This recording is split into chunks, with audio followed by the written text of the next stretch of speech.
Ayun guys, update sa ano natin ngayon. Titik-tik lang tayo ng talaba. Ayan, first time ko lang itong kakain eh. Tinuro lang din sa akin kung paano makukuha. Yan siya oh.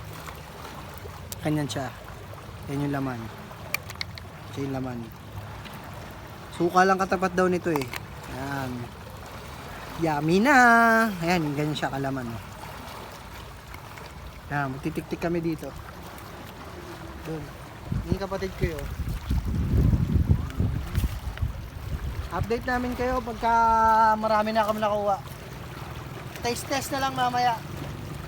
Okay na tayo.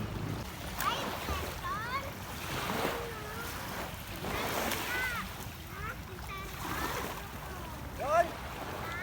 After 30 minutes na pag-iikot dito sa batuhan. Ito siya, nalaglag pa.